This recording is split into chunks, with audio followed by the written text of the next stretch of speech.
Hello, ഇന്നൊരു beef കറീൻ്റെ റെസിപ്പിയാണ്. Video കണ്ടിട്ട് ഇഷ്ടപ്പെടുകയാണെങ്കിൽ ഒന്ന് ലൈക്ക് ചെയ്ത് സബ്സ്ക്രൈബ് ചെയ്യണേ. ഇനി ഇതെങ്ങനെ ഉണ്ടാക്കാൻ നോക്കാം. അതിന് വേണ്ടിയിട്ട് ഒരു കുക്കറിൽ കുറച്ച് വെളിച്ചെണ്ണ ഒഴിച്ചു കൊടുക്കുന്നുണ്ട്.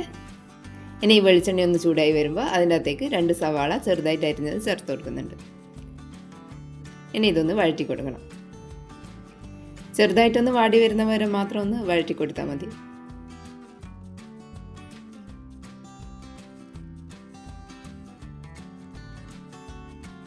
ഇനി ഇതിൻ്റെ അകത്തേക്ക് ഒരു 15 ചെറിയുള്ളി 2-3 കഷ്ണങ്ങളാക്കിയിട്ട് അരിഞ്ഞിട്ട് ചേർത്ത് കൊടുക്കുന്നുണ്ട്. ഇനി ഇത് രണ്ടും കൂടി നന്നായിട്ടൊന്ന് വഴറ്റിയെടുക്കണം.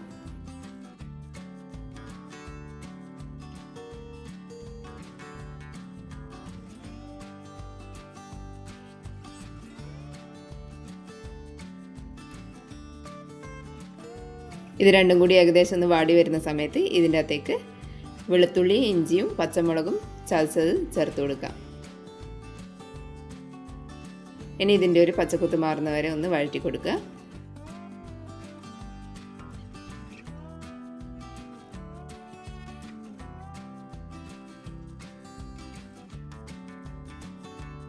ഇനി ഇതിൻ്റെ അകത്തേക്ക് വേണ്ട പൊടികൾ ചേർത്ത് കൊടുക്കണം. ആദ്യം ഇതിൻ്റെ അകത്തേക്ക് 2 ടേബിൾ സ്പൂൺ മല്ലിപ്പൊടി ചേർത്ത് കൊടുക്കുന്നുണ്ട്.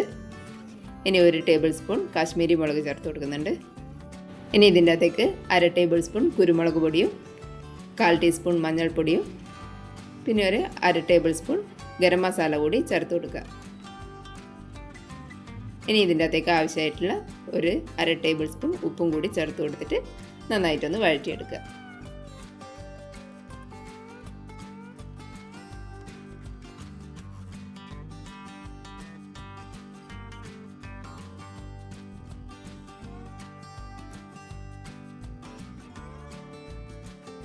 പൊടികളെല്ലാം നന്നായിട്ട് വഴന്നു വന്നതിന് ശേഷം ഇതിൻ്റെ അകത്തേക്ക് 1 തക്കാളി ചെറുതായിട്ട് അരിഞ്ഞതും കൂടി ചേർത്ത് കൊടുക്കാം. ഇനി തക്കാളി ഒന്ന് വാടിയിട്ട് ഉടഞ്ഞു വരുന്നവരെ ഒന്ന് വഴറ്റി കൊടുക്കുക.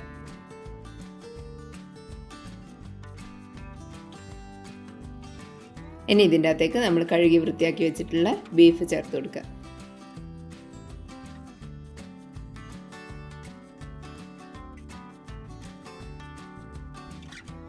ഇനി മസാലയെല്ലാം ഒന്ന് ബീഫുമായിട്ട് മിക്സ് ചെയ്തെടുക്കണം.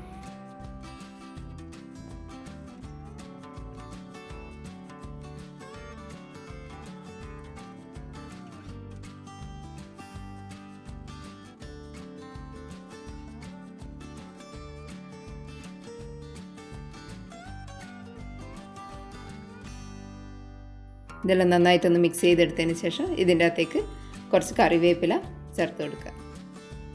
ഇനി ഇതിൻ്റെ അകത്തേക്ക് 1/4 ഗ്ലാസ് വെള്ളം കൂടി ചേർത്ത് കൊടുക്കുന്നുണ്ട്. ബീഫ് വെന്ത് വരുമ്പോഴേക്കും ബീഫിൻ്റെ അകത്ത് നിന്ന് നന്നായിട്ട് വെള്ളം ഇറങ്ങി വരും. പക്ഷെ നമ്മളിത് കറിയായിട്ട് ചെയ്യുന്നതുകൊണ്ട് കുറച്ച് വെള്ളം കൂടി ചേർത്ത് കൊടുക്കുന്നുണ്ട്.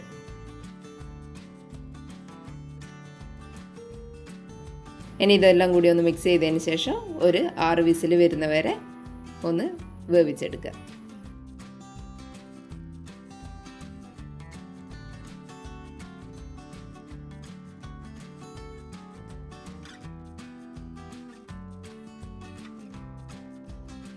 ഇനി ഒരു പാത്രത്തിലേക്ക് കുറച്ച് വെളിച്ചെണ്ണ ഒഴിച്ചു കൊടുക്കുക. അതിൻ്റെ അകത്തേക്ക് കുറച്ച് തേങ്ങാക്കൊത്ത് ചേർത്ത് കൊടുക്കുന്നുണ്ട്. ഇനി ഈ വെളിച്ചെണ്ണയിൽ തേങ്ങാക്കൊത്തൊന്ന് മൂപ്പിച്ചെടുക്കണം. ഈ സമയം വേണമെങ്കിൽ കുറച്ച് ചെറിയ ഉള്ളി കൂടി ചേർത്ത് കൊടുക്കാം. തേങ്ങാക്കൊത്തെല്ലാം ഒന്ന് മൂത്ത് വന്ന് ഒരു കളറെല്ലാം മാറി വരുന്ന സമയത്ത് ഇതിൻ്റെ അകത്തേക്ക് 1 ടേബിൾ സ്പൂൺ മല്ലിപ്പൊടിയും 1/2 ടേബിൾ സ്പൂൺ ഗരം മസാലയും 1/2 ടേബിൾ സ്പൂൺ കുരുമുളക് പൊടിയും കൂടി ചേർത്തിട്ട് നന്നായിട്ടൊന്ന് വഴറ്റിയെടുക്കുക.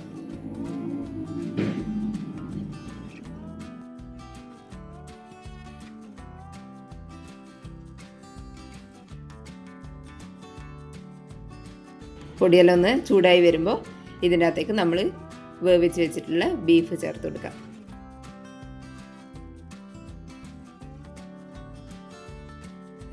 ഇനി ഇതെല്ലാം കൂടി നന്നായിട്ടൊന്ന് മിക്സ് ചെയ്തെടുത്തതിന് ശേഷം നമുക്ക് എത്രത്തോളാണോ ഗ്രേവി വേണ്ട അതുവരെ ഒന്ന് നന്നായിട്ട് വറ്റിച്ചെടുക്കുക. ഹൈ ഫ്ലെയിമിൽ തന്നെ വെച്ചിട്ട് ഒന്ന് വറ്റിച്ചെടുത്താൽ മതി.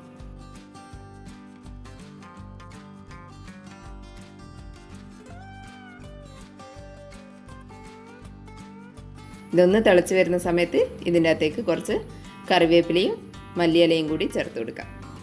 വളരെ പെട്ടെന്ന് ചെയ്തെടുക്കാൻ പറ്റിയ നല്ല ടേസ്റ്റി ആയിട്ടുള്ള ബീഫ് കറിയാണ്. എല്ലാവരും ഒന്ന് ട്രൈ ചെയ്ത് നോക്കണേ. Thank you.